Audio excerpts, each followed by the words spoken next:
बिस्मिल्लाहिर्रहमानिर्रहीम अस्सलाम वालेकुम। कैसे हैं स्टूडेंट्स? उम्मीद है कि सब खैरियत से होंगे। लिसानुल साहब के नए लेक्चर के साथ हम मौजूद हैं। मेरे सामने है मैथमेटिक्स की 9th क्लास की book Khyber Pakhtunkhwa text book board Peshawar exercise number 3.5 logarithm से रिलेटेड हमने स्टार्ट कर ली थी। क्वेश्चन नंबर 1 हमारा कंप्लीट हो चुका था। आज हम स्टार्ट करने जा रहे हैं क्वेश्चन नंबर 2, जिसमें वो ये कहता है कि express each of the following as a single logarithm. इसमें हमने कोई सोल्यूशन कुछ भी नहीं करना, किसी चीज़ की कोई वैल्यू फाइंड आउट नहीं करनी, सिर्फ जो गिवन लॉग्स दिए हुए उसने 2 या 2 से ज़्यादा उनको एक्सप्रेस करना है एक ऐसी फॉर्म में कि आंसर में हमारे पास सिर्फ एक सिंगल लॉग आ जाए। ठीक है, इससे पहले लॉज ऑफ लॉगरिथम पे मैं बात कर चुकी हूँ। फर्स्ट जो क्वेश्चन किया था हमने वो लॉज पे ही बात की थी, और जो स्टूडेंट्स अभी से ज्वाइन कर रहे हैं मैं उनको सजेस्ट करती हूँ कि पहले क्वेश्चन नंबर 1 और उससे भी पहले आप लॉज ऑफ लॉगरिथम का एक जनरल लेक्चर जनरल मैथमेटिक्स में होगा, प्लेलिस्ट में जाके चेक कर लें। वहाँ से उसको पहले समझ लें कि 4 लॉज कहाँ से आए, कैसे बने, इनका प्रूफ क्या है, किस तरीके से उसको प्रूव किया जा सकता है, फिर उसका यूज़ क्या है क्वेश्चन नंबर 1 में आप सीखिए।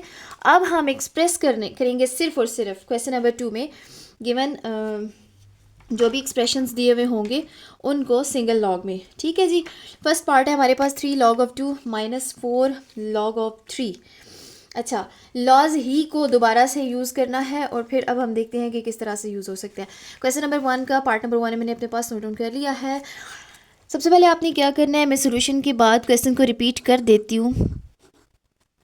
यही हमारा स्टेप नंबर 1 होगा। ठीक है, 3 log of 2 minus 4 log of 3। अब आपको कितने लॉग्स नज़र आ रहे हैं? 2। ठीक है, ऐसा कोई लॉग का लॉ नहीं था कि जिसमें लॉग से पहले भी कोई नंबर लिखा हुआ हो। तो पहले तो हम इन नंबर्स का कुछ करेंगे, ये 3 और 4 जो हैं, ठीक है, जो लॉग से पहले दिए हुए। तो लॉग का ही एक लॉ ये कहता है, मैं यहाँ पे एक रेफरेंस दे देती हूँ और आप भी रेफरेंस के साथ ही बात किया करें। और वो क्या है, वो ये कि अगर लॉग के किसी नंबर पे अप्लाई हो रहा है और उसकी कोई पावर है, सपोज़ कोई m है या a b c कुछ भी ले सकते हैं, ठीक है, जनरलाइज है ये, इसमें कोई रिस्ट्रिक्शन नहीं है। तो आपने क्या करना है, ये पावर स्टार्ट में आ जाएगी और लॉग अप्लाई हो जाएगा m पे एज इट इज़, जैसे वो पहले अप्लाई हो रहा था। तो अब ज़रा इस फॉर्म को चेक करें। ये एक्चुअली यही फॉर्म है जो फर्स्ट और सेकंड टर्म की तौर पे यहाँ पे नज़र आ रही है। ठीक है, इसको मैं कन्वर्ट करूँगी इस फॉर्म में, जिसमें फ़ायदा ये होगा कि ये जो साथ में n आ रहा है ये m की पावर में चला जाएगा कन्वर्ट होने के बाद, यानी कि log ऑफ 2 और ये 3 जो है वो इसकी पावर बन जाएगा। ठीक है, जब इस तरह की फॉर्म हो तो आप वापस इस फॉर्म में कन्वर्ट कर सकते हो, जब इस फॉर्म में हो तो आप वापस इस फॉर्म में कन्वर्ट कर सकते हैं। डिपेंड करता है कि इस वक्त आपको किस तरह की फॉर्म्स चाहिए, रिक्वायर्ड क्या है। ठीक है जी, ये हो गया। अब आपके पास लॉग का एक लॉ है, log of any number minus log of second number. देखिए अब मैं रेफरेंस देती हूँ। उसने ये कहा था कि log of m minus log of n, 2 logs subtract हो रहे हो और उनकी कोई बेसिस हो तो उसको क्या लिखा जा सकता है, सिंगल लॉग के साथ m बाय n हो जाएगा, नंबर्स जो हैं वो डिवाइड हो जाएंगी विद सेम बेस। ठीक है, तो अब ये वाली फॉर्म ये बनी हुई है, log of 1 number minus log of second number. ठीक है, तो आपने इसको इस फॉर्म में चेंज करना है। तो ये क्या बनेगा, log of 2 power 3 divided by 3 power 4। यहाँ स्टूडेंट्स मिस्टेक यही करते हैं, ये मैंने लॉग का लॉ समझाते हुए भी कहा था कि log of this number divided by log of second number कर दें, यानी दोनों लॉग्स फिर से लिख देते हैं और डिवाइड के फॉर्म में, यानी दोनों लॉग्स पहले माइनस हो रहे थे और नेक्स्ट स्टेप में दोनों लॉग्स डिवाइड हो रहे हैं। तो ये कोई लॉ नहीं है। ठीक है, ध्यान से करना है आपने, एक ही दफ़ा लॉग का लॉ लिखना है। अच्छा, लॉग आ जाएगा, इस तरह सॉल्व हो सकता है। मैं इसको इसलिए मज़ीद सॉल्व कर रही हूँ, वरना सोल्यूशन मेरा इस वक्त मकसद नहीं है। सिंगल लॉग भी कन्वर्ट हो चुका है। 2 power 3 is 8 and 3 power 4 is 81। ठीक है, अब इसको मज़ीद कैंसिल वगैरह नहीं होता तो नहीं करने की ज़रूरत। ठीक है जी, ये हो गया पार्ट नंबर 1। चलिए जी, नेक्स्ट पार्ट है हमारे पास 2 log of 3 plus 4 log of 2 minus 3। अब उसने एक और एक्स्ट्रा नंबर साथ में दे दिया, लेकिन याद रहे इसके साथ कोई लॉग नहीं आ रहा जी। ये एक और इम्पॉर्टेंट क्वेश्चन है। ओके जी, सबसे पहले तो यहाँ पे जो फर्स्ट 2 टर्म्स है मैं इनको सॉल्व कर लेती हूँ। आपने अगर इसको भी साथ में लेके चलना है और उसके बारे में सोचना है तो सोच लीजिए, कोई टेंशन की ज़रूरत नहीं है, ईजी है। 2 log ऑफ 3 में क्वेश्चन को पहले रिपीट कर देती हूँ, प्लस 4 log ऑफ 2। ठीक है, -3 को फ़िलहाल थोड़ी देर के लिए भूल जाएं। ये वही फॉर्म्स हैं जो मैंने यहाँ पे आपको बताई कि इसको हम पावर्स में कन्वर्ट कर सकते हैं। तो मैं यही करूँगी, सबसे पहले इसको log ऑफ 3 और 2 को बना दूँगी पावर, इसी तरीके से log ऑफ 2 और 4 को बना दूँगी 2 की पावर। ठीक है, यहाँ पे रेफरेंस क्या देना है, यही वाला लॉ जो मैंने यहाँ पे यूज़ किया था कि log of m power n हो किसी भी बेस के साथ। अच्छा, यहाँ पे कोई बेस भी मेंशन आप कर लें, ठीक है, तो n log ऑफ m लिखा जा सकता है। इस वजह से हमने इस तरह किया। यहाँ पे नेक्स्ट स्टेप में क्या हो जाएगा, अच्छा 3 का स्क्वायर सॉल्व किया जा सकता है तो आप कर लें, इसको 9 कह दें प्लस और 2 पावर 4 इज़ 16। ठीक है, तो अब आ जाइए जनाब 3 पे। यहाँ पे क्या किया जा सकता है, अच्छा अभी 2 लॉग्स हैं, अभी इस वक्त तक हमने क्या किया, इसको पावर तो बनाई लेकिन 2 लॉग्स ही हैं। इसको सिंगल लॉग में कन्वर्ट करते हैं और फिर से मैं एक रेफरेंस यूज़ करने जा रही हूँ जिसमें वो प्लस वाला एक फार्मूला था, log of m into n with any base a is equal to log of m with base a plus log of n with base a। ठीक है, सिंगल लॉग्स की फॉर्म में लिखा जा सकता है। यहाँ पे भी 2 अलग अलग लॉग्स अप्लाई हो रहे हैं, तो इसको लिखा जा सकता है log of 9 into 16। ठीक है, अब ये दोनों मिल के एक सिंगल लॉग में आ गए। अब आ जाइए जनाब कि 3 का क्या करना है, क्योंकि ये 16 तो 9 से मल्टीप्लाई हो ही जाएगा, तो 3 को क्या हम कर सकते हैं, तो with the help of calculator और with the help of logarithm table, आपको मैंने सिखाया हुआ लॉग्स कैसे फाइंड आउट करने हैं। आप वहाँ पे जाके चेक कर लीजिए कि जब आप 10 का लॉग लेते हैं तो वो आता है जनाब 1। ठीक है जी, कैलकुलेटर से मैंने आपको अभी तक सिखाया नहीं है, फिर इंशाल्लाह किसी वीडियो में आपको कैलकुलेटर की हेल्प से लॉग और एंटी लॉग फाइंड करना भी बता दूंगी। ठीक है, इसको तो मल्टीप्लाई कर लें, ठीक है, बनता है जनाब 144। अब स्टूडेंट्स क्या करेंगे, 144 में से 3 माइनस कर देंगे, तो जनाब ये लॉग अप्लाई होने के बाद जो भी आंसर आएगा उसमें से 3 माइनस करना है अगर आप सॉल्व करना चाहते हैं तो। एनीवेज, मैं एक रेफरेंस ये बता रही थी कि लॉग ऑफ 10 जो है वो 1 के इक्वल होता है। तो मैं अगर थोड़ी देर के लिए ये सपोज़ कर लूँ कि 3 को मैं 3 इंटू 1 लिख सकती हूँ, ठीक है, जी हाँ लिख सकते हैं, तो फिर ये क्या बन जाएगा, देखें, अब मैं इस 1 को रिप्लेस कर सकती हूँ log ऑफ 10 के साथ। ऐसा मैंने क्यों किया, ऐसा मैं लिख सकती हूँ 3 को 3 इंटू 1 और 1 को लिखा जा सकता है ये, क्योंकि log ऑफ 10 1 होता है। ऐसा मैंने इसलिए किया कि ये log के साथ आ रहा है तो ये भी log के साथ आएगा जब भी मैं कोई लॉ अप्लाई कर सकती हूँ। ठीक है, सिंगल log में जाने के लिए मेरे लिए ये करना ज़रूरी था। और फिर उसके बाद अब 3 का भी कुछ करना है, 3 को फिर से पावर बना दीजिए 10 की और फिर से एक रेफरेंस दे दें वही पावर वाले लॉ का कि log of m power n with any base a is equal to n log of m with base a। ठीक है, तो ये लॉ मैंने इसके लिए लिखा। सो log ऑफ 144 माइनस यहाँ आ गया जनाब 10 पावर 3 यानी कि 1000। ठीक है, अब लॉग का ये लॉ अप्लाई करेंगे कि जब माइनस हो रहा होता है तो फिर वो किस फॉर्म में आ जाता है, सिंगल लॉग में आ जाएगा विद 144 डिवाइडेड बाय 1000। ठीक है, इसको आप पॉइंट्स में लाना चाहते हैं तो ठीक है, अदरवाइज़ यहाँ तक भी ठीक है। रेफरेंस आप साथ में मेंशन कर दीजिए, हर जगह पे रेफरेंस बताइएगा जब जब आप लॉग का एक नया लॉ अप्लाई करते हैं, और वो क्या है कि m बाई n जो है वो लॉग अप्लाई हो रहा हो अगर m बाई n पे, तो log of m minus log of n के इक्वल होता है, बेसिस मेंशन कर दे बेशक। ठीक है, इस वक्त यहाँ पे मेंशन नहीं है तो उसका मतलब है ये 10 बेस है। ठीक है, सिंपल लॉग्स हैं ये, LOG लॉग। नेक्स्ट है जी आपके पास log ऑफ 5 माइनस 1। अब स्टूडेंट्स झट से क्या करेंगे, 5 में से 1 माइनस कर देंगे और फिर कहेंगे जी ये log ऑफ 4 है और बस सिंगल लॉग में आ गया है। ठीक है, तो मैंने लास्ट क्वेश्चन में भी आपसे ये कहा कि ये तेज़ी मत दिखाइएगा वरना आपने मार खा लेनी है एग्ज़ाम्स में मार्क्स के ज़रिए। ठीक है, अच्छा जी, वन को आपने फिर से एक्सप्रेस करना है, जैसे कि मैंने अभी आपको बताया कि इसको लिखा जा सकता है log of 10। ठीक है, रेफरेंसेस साथ साथ देते जाइए। ये बहुत अच्छा इंप्रेशन है एग्जामिनर के लिए कि स्टूडेंट को हर एक चीज़ की रीज़न पता है कि वो किस तरह से आ रहा है। ठीक है, नेक्स्ट अब आप क्या करें, इसको सिंगल लॉग में कन्वर्ट करना है। It's very simple, log of 5/10 divide की फॉर्म में आ जाएगा। क्यों? क्योंकि लॉग का लॉ अप्लाई हो रहा है कि जब दो लॉग्स सब्ट्रैक्ट हो रहे हो, log of m minus log of n हो, तो आप इसको यू लिख सकते हैं। अब फर्दर आप इसको 1/2 लिखते हैं, सॉल्व हो सकता है, या 0.5 लिखते हैं, जिस तरह से भी दोनों तरीके से लिखा जा सकता है। नेक्स्ट है जी आपके पास 1/2 log of x minus 2 log of 2y 3 log of z। कहीं ऐड एडिशन देगा, कहीं सब्ट्रैक्शन देगा, कहीं पावर्स देगा। ये बात आपने खुद समझनी है कि किस तरह से सिंगल लॉग्स में कन्वर्ट किया जा सकता है।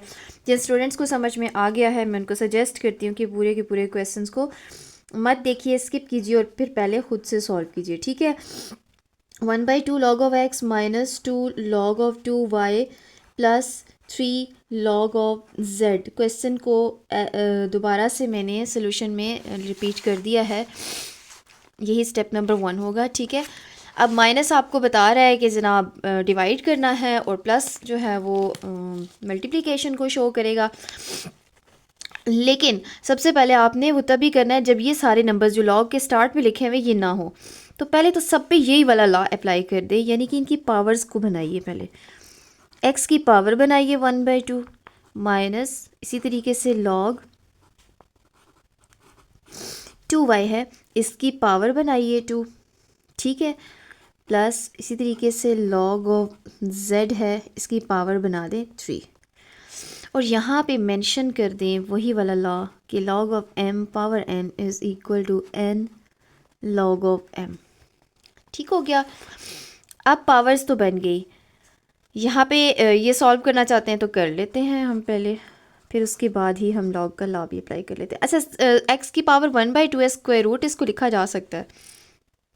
ठीक है जी, पावर 1/2 स्क्वायर रूट होता है, आप लिख लिए, माइनस log ऑफ स्क्वायर। ये देखिए अब 2 का भी है, y का भी है, यहाँ log जिस पे अप्लाई हो रहा है ना, इस पूरे की पावर बनेगा। तो ये बनता है 4y² plus log of z cube. ठीक है, यहाँ पे कोई लॉ अप्लाई नहीं हुआ, इसलिए कोई रेफरेंस देने की ज़रूरत नहीं है। ये 4y² माइनस के साथ आ रहा था log, ये चला जाएगा डिवीजन में जैसा कि log का लॉ है, और एडिशन वाला साथ में रह जाएगा, यानी कि ये सिंगल log के साथ अगर मैं एक ही दफ़ा सब के ऊपर log के लॉज अप्लाई करूँ तो ये 4y² आ जाएगा डिवीजन में। ठीक है, स्क्वायर रूट ऑफ x की, और ये ऐड हो रहा था तो मल्टीप्लिकेशन में आ जाएगा, square root of x into Z cube.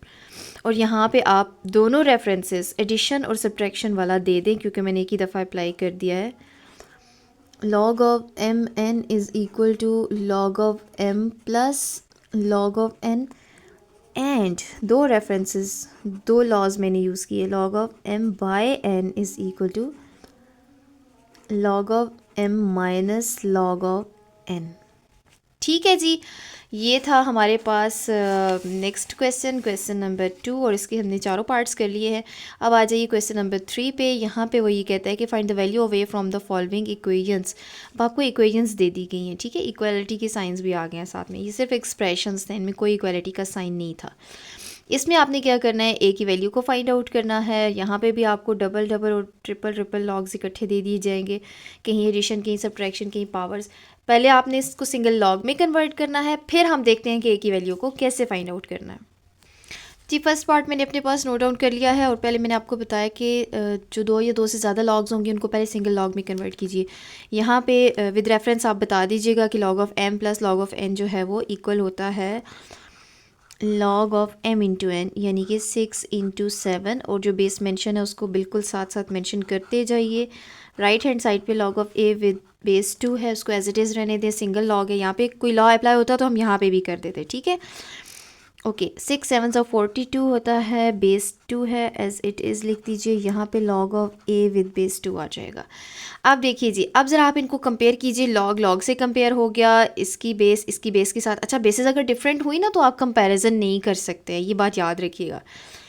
यहाँ पे सब कुछ सेम है, तब हम ए की प्लेस पे जो यहाँ पे वैल्यू है उसको कंपेयर कर सकते हैं। अगर बाकी जो है वो कंपैरिजन्स ठीक है तो फिर आप चला सकते हैं। अगर डिफरेंसेस आ रहे हैं फिर आप नहीं कंपेयर कर सकते। फॉर एग्जांपल यहाँ पे 3 बेस है और यहाँ पे 2 बेस है और आप कहें जी 42 इज़ इक्वल टू ए, या ए की वैल्यू जो है वो 42 है, इस तरह से आप नहीं कह सकते। ठीक है, आपको ये ज़रूरी है कि उसकी बेसिस सेम हो तब आपने comparison. So the value of A is 42। जी सेकंड पार्ट मैंने अपने पास नोट डाउन कर लिया है। लेफ्ट हैंड साइड पे इस वक्त ए आ रहा है जिसको आपने फाइंड आउट करना है। और एक बात आप यहीं पे नोट कर लें कि सबकी बेसिस स्क्वायर रूट ऑफ 3 ही हैं। ठीक है, यानी कि यहीं पे हमें अगर कंपेयर करना पड़ गया तो हम इजीली कर सकते हैं। ठीक है जी, लेफ्ट हैंड साइड को एज इट इज़ लिखिए। राइट हैंड साइड पे हमारे पास 3 तरह के लॉग्स आ रहे हैं। मैं फिर यही कहूँगी कि मैं रेफरेंसेस लिखने में टाइम नहीं लगा रही, आपने रेफरेंस ज़रूर मेंशन करना है। ठीक है, मैं वक्त बचाने के लिए ऐसा कर रही हूँ। लास्ट क्वेश्चन में मैंने हर एक में रेफरेंस बता दिया है कैसे देना है, उस चीज़ से आप सीख सकते हैं। जहाँ लॉग्स ऐड हो रहे हैं वहाँ पर नंबर्स ने हो जाना है जनाब मल्टीप्लाई, और जहाँ पे लॉग सब्ट्रैक्ट हो रहा है उस नंबर ने हो जाना है डिवाइड। ये दोनों लॉग के लॉज मैंने एक ही स्टेप में अप्लाई कर दिए हैं जैसा कि मैंने लास्ट क्वेश्चन में किया था। अगर आपको ऐसे समझ नहीं आ रही, कंफ्यूज हो रहा है, तो 2 लॉग्स को इकट्ठा करके पहले मल्टीप्लाई कर ले, इसको एज इट इज़ रहने दें, फिर नेक्स्ट स्टेप में कर लें। ठीक है, इस तरह से जैसे भी आपको आसान लगे। Anyways left hand side as it is रहेगी, log of A to the base square root of 3, और यहाँ पे 5 8 40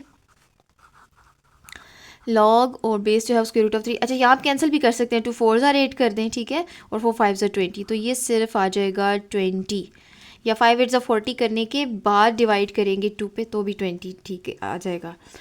अच्छा, अब देखिए लॉग को लॉग के साथ कंपेयर कीजिए, बेसिस सेम है तो ए की प्लेस पे जो राइट हैंड साइड पे नंबर है उसको कंपेयर किया जा सकता है। यहाँ पे आप एक स्टेटमेंट अगर लिख ही देना बाय कंपेयरिंग, तो ये भी एक सही इंप्रेशन जाएगा कि ए की वैल्यू को कंपेयर करके फाइंड आउट किया गया, यानी कि 20। ठीक हो गया जी, ए की वैल्यू, so the value of A is 20। जी नेक्स्ट पार्ट मैंने अपने पास नोट डाउन कर लिया, part number 3, and this is very very very important question, और ये अमूमन आ भी जाता है और स्टूडेंट्स हमेशा इससे परेशान रहते हैं क्योंकि उन्होंने इससे अच्छे से समझा ही नहीं होता। जी यहाँ पे लॉग का एक लॉ यूज़ हो रहा है। जब मैंने आपको लॉज करवाए थे तो मैंने आपको कहा था कि इस लॉ को चेंज ऑफ बेस लॉ भी कहते हैं, जिसमें 2 लॉग्स मल्टीप्लाई हो रहे होते हैं। पहले ज़रा मैं उस लॉग का एक रेफरेंस दे दूँ, फिर उसके बाद आपसे बात करती हूँ। लॉग का रेफरेंस ये था कि लॉग ऑफ एम, एक लॉग अप्लाई हो रहा है एम पे, ठीक है, किसी नंबर पे, और वो मल्टीप्लाई हो रहा है किसी दूसरे लॉग के साथ और वो अप्लाई हो रहा है एन पे। ठीक है, log M log N. Basis का तरीका कार ये है कि जो फर्स्ट नंबर है जिस पे लॉग अप्लाई हो रहा था वो असल में दूसरे लॉग की बेस बना हुआ है। ये बड़ी इंपॉर्टेंट बात है, ठीक है, समझने वाली। फर्स्ट वाले लॉग की कोई भी बेस है दूसरी। अच्छा, तो इसका रिज़ल्ट क्या आएगा, ये किसके इक्वल है? मैंने कहा था इसको याद रखने का आसान तरीका ये है कि शुरू से आप लॉग उठा लें और लास्ट में से नंबर उठा लें, यानी लॉग विद बेस ए और एन, उसको लास्ट वाला नंबर उठा लें तो ये इसके इक्वल आता है। ठीक है, इसको चेंज ऑफ बेस लॉ कहते हैं क्योंकि इसका बेस चेंज है ना। ठीक है, अच्छा, अब इसको ना एक दूसरी फॉर्म भी बनाई गई, जैसा कि हमारी ज़रूरत, जब ज़रूरत डिफरेंट है तो फिर आप उस हिसाब से चलिए। देखिए इस वक्त मेरे पास 2 लॉग्स डिवाइड हो रहे हैं ना, तो मेरे पास डिवीजन वाला तो कोई लॉग का लॉ नहीं है, यही लॉग का लॉ था जिसमें 2 मल्टीप्लाई हो रहे थे लॉग्स। तो मैं डिवीजन वाली फॉर्म खुद इससे बना लेती हूँ, और वो कैसे? वो इस तरह से कि अगर मैं ये जो राइट हैंड साइड पे log of n to the base a लिखा हुआ है एज इट इज़ लिखा रहे, ठीक है, और ये जो a बेस वाला लॉग है फर्स्ट वाला, इसको मैं शिफ्ट कर दूँ राइट हैंड साइड पे, तो ये जाके इसकी डिवीजन में आ जाएगा, यानी कि log of m to the base a हो जाएगा। यानी वो 2 लॉग्स ऊपर नीचे आ गए न्यूमरेटर और डिनोमिनेटर में जिनकी बेसिस सेम थी, तो यहाँ पे मेरे पास बच जाएगा log of n with base m। तो ये इसी की दूसरी फॉर्म है, असल में मैंने वही वाला लॉग का लॉ अप्लाई किया है, यूज़ किया है। ठीक है, अब ज़रा इस फॉर्म को ज़रा अच्छे से समझ लें। एक लॉग किसी नंबर पे अप्लाई हो रहा है, दूसरा लॉग किसी नंबर पे अप्लाई हो रहा है, दोनों डिवाइड हो रहे हैं, बेसिस दोनों की सेम है। इस बात को ज़रा यहाँ पे अप्लाई कीजिए, लॉग किसी नंबर पे अप्लाई हो रहा है, यहाँ लॉग किसी दूसरे नंबर पे अप्लाई हो रहा है, जबकि बेसिस दोनों की सेम है।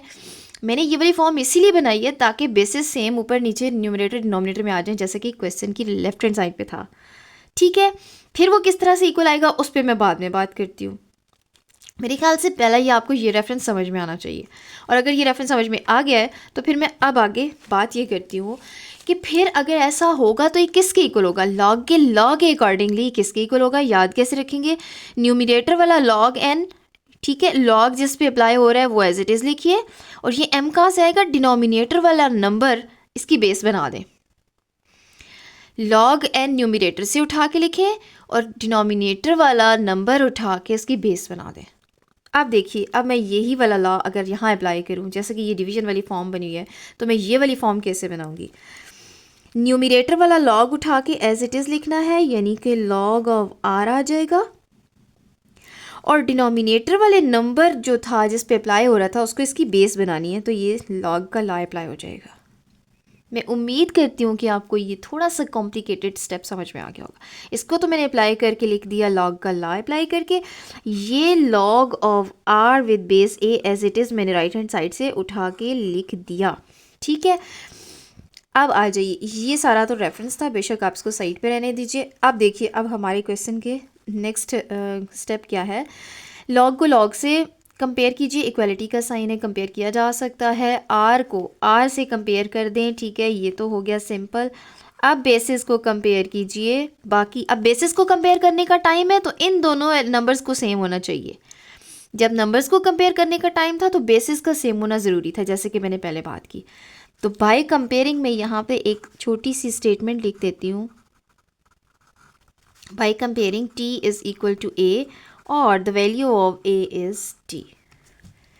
ठीक है जी, ये थोड़ा सा कॉम्प्लिकेटेड ज़रूर था लेकिन मुश्किल बिल्कुल भी नहीं है। आपने इसको एक दफ़ा समझ लिया चेंज ऑफ बेस लॉ को, तो ये बहुत आसान लगेगा आपको। नेक्स्ट क्वेश्चन है जी, log of 25 to the base 6 minus log of 5 to the base 6 equal to log of 8 to the base 6।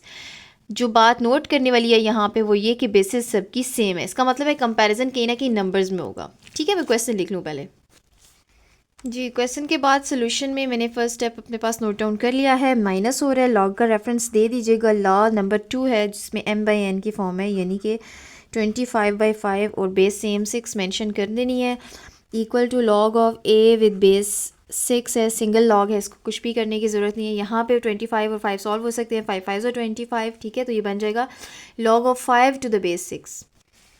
जी, नंबर्स के केस में बेसिस का सेम होना ज़रूरी है, बेसिस के कंपैरिजन के केस में नंबर्स का सेम होना ज़रूरी है। बेसिस सेम है तो मैं यहाँ पे कह सकती हूँ कि बाय कंपेयरिंग, मैं उम्मीद करती हूँ कि इस क्वेश्चन से आपने कंपैरिजन सीख लिया होगा। 5 इज़ इक्वल टू a, ठीक है, लॉग लॉग से कंपेयर किया जाए, बेस को बेस से कंपेयर किया जाए तो 5 इज़ इक्वल टू a आ सकता है, यानी कि this implies that the value of a is 5। So the value of a is 5 लिख दिया करें लास्ट में स्टेटमेंट, ठीक है, जिसको मैं ओरली बोल रही हूँ, मैं लिखने में अपना टाइम ज़्यादा नहीं लगाना चाहती। जी, नेक्स्ट क्वेश्चन है आपके पास, question number 4, and this is the last question of this exercise 3.5।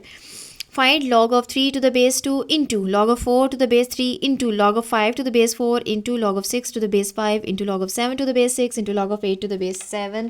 It is very very interesting question। इसको एज अ चैलेंज भी लिखा जा सकता था। अब इसको चैलेंज ही समझिए क्योंकि ये सारे के सारे लॉग्स मल्टीप्लाई हो रहे हैं। अब आप थोड़ी देर के लिए परेशान हो जाएंगे कि ऐसा तो कोई लॉ हमने पढ़ा ही नहीं है कि जिसमें इतने सारे लॉग्स मल्टीप्लाई हो रहे हों।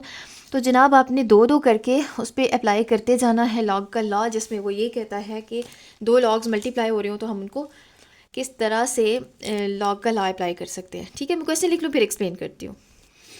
जी, इसमें फिर से change of base law apply होगा, लेकिन उससे पहले मैं आपको ज़रा इंटरेस्टिंग बात बता दूँ कि जितने लॉग्स मल्टीप्लाई हो रहे हैं ज़रा उनका पैटर्न देखिए, 3 4 5 6 7 8, और बेसिस की भी कुछ तरतीब ही बनी हुई है, 2 3 4 5 6 7।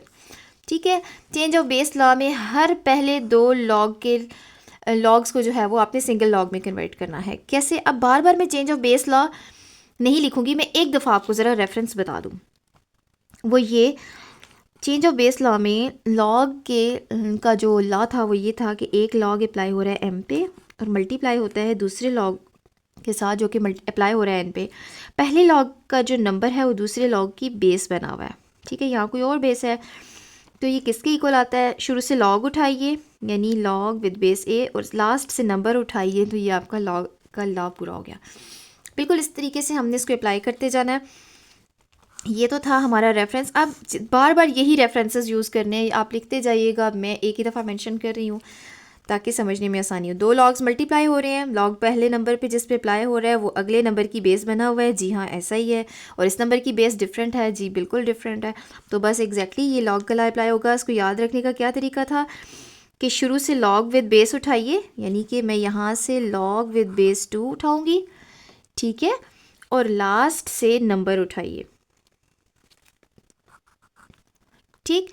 Next log of 5 with base 4 into log of 6 with base 5 into log of 7 with base 6 into log of 8 with base 7। ठीक हो गया। अच्छा, अब नेक्स्ट देखिए जी, फिर मैं पहले दो लॉग्स पे लॉ अप्लाई कर लेती हूँ, जिसमें फिर वही लॉ अप्लाई होगा। और देखिए लॉग एक नंबर पे अप्लाई हो रहा है, लॉग दूसरे नंबर पे अप्लाई हो रहा है, और पहला वाला नंबर दूसरे वाले लॉग की बेस बना हुआ है। ये बिल्कुल फुलफ़िल करता है इसकी कंडीशंस को, इस पर भी अप्लाई हो सकता है लॉ। और उसको याद रखने का क्या तरीका है, ये लॉग विद बेस 2 बनेगा और लास्ट से हमने नंबर उठा लेना है, ठीक, 5। बाकी फिर एज इट इज़ लिखिए log of 6 with base 5 into log of 7 with base 6 into log of 8 with base 7। ठीक हो गया। अब देखते जाइए लॉग्स कम होते जा रहे हैं, ठीक है, हर दो लॉग्स फिर लॉग के लॉ की हेल्प से फिर एक लॉ में लॉग में आ जाता है। अब फिर इन दोनों पे लॉग का लॉ अप्लाई करते हैं। कैसे, ये देखिए 5 इस पे अप्लाई हो रहा है, वो अगले नंबर की बेस है और बाकी डिफरेंसेस हैं। इसका मतलब है हम फिर से लॉ अप्लाई कर सकते हैं, लॉग विद बेस 2 और लास्ट से उठाना है हमने नंबर, ये हो गया। और बाकी फिर एज इट इज़ लिखिए log of 7 with base 6 into log of 8 with base 7। ठीक हो गया। चलिए जी, फिर अप्लाई कीजिए इस पर। अगर लॉ अप्लाई होता है और वो क्या, पहले नंबर पे जो अप्लाई हो रहा है वो दूसरे नंबर की बेस बन रहा है, सिंगल लॉग में लिखा जा सकता है विद फर्स्ट बेस और सेकंड वाले का नंबर उठाना है, into log of 8 with base 7 रह गया, इसको लिख लीजिए। अगले स्टेप में फिर दो लॉग्स पे लॉ अप्लाई हो रहा है, सिंगल लॉग में लिखिए, ये देखिए 7 है और ये अगले नंबर लॉग की बेस बना हुआ है, फुलफिल कर रहा है कंडीशंस तो अप्लाई करना है, ठीक है। अच्छा, कभी डिफरेंस आ ही जाता है ना गलती से, तो आप वहाँ पे मत अप्लाई कीजिए, वहीं रुक जाइए कि इसके बाद इसका सोल्यूशन पॉसिबल नहीं है, ठीक है। ओके, लॉग विद बेस 2 आ गया और लास्ट से हमने उठाना है नंबर, ठीक। अच्छा, क्वेश्चन ये था कि फाइंड करें इस सब की वैल्यू को ना, ठीक है। तो फाइंड क्या करना है, अब हमने सिंगल लॉग्स में कन्वर्ट करते करते करते हम यहाँ पे एक ऐसी जगह पहुँच गए कि हमारे पास एक सिंगल लॉग बच गया, लेकिन ये कोई वैल्यू नहीं आई है, हमने इसको करना है फाइंड। तो मैं यहाँ पे इसको सॉल्व करने के लिए इसको सपोज़ कर लेती हूँ कि let log of 8 with base 2 is equal to X, ये किसी एक्स के इक्वल है। इसको एक्सपोनेंशियल फॉर्म में चेंज कीजिए, बेस का नंबर बेस में रहेगा, ठीक है। एक्स आ जाएगा इसकी पावर में is equal to 8। 8 can be written as 2 power 3। इसको क्यों किया, इसको इसलिए किया ताकि एक्स की कंपैरिजन में नंबर आ जाए और बेसिस सेम हो जाएं। जब बेसिस सेम हो जाएंगी तो हम कंपैरिजन अच्छे से कर सकते हैं। और मैं यहाँ लिख सकती हूँ कि बाय कंपेयर करने से 2 को 2 के साथ कंपेयर किया जाए तो x को 3 के साथ कंपेयर करने के बाद इक्वल किया जा सकता है, x इज़ इक्वल टू 3। अब x को मैं यहाँ पे पुट कर दूँ तो मैं कह सकती हूँ कि so log of 8 to the base 2 is equal to 3। और log of 8 to the base 2 असल में क्या था, ये असल में वही था। अब फाइनली यूँ लिखना चाहिए, so this is equal to 3, यानी कि इस तरीके से, ठीक है। चले जी, यहाँ तक आज की एक्सरसाइज 3.5 कंप्लीट हो जाती है जनाब। और इसके बाद हम स्टार्ट करेंगे इसकी अगली एक्सरसाइज को। यहाँ तक किसी भी किस्म का कोई भी क्वेश्चन, कोई भी क्वेरी हो, आप कमेंट सेक्शन में ज़रूर पूछिएगा। नेक्स्ट वीडियो तक अल्लाह हाफिज़।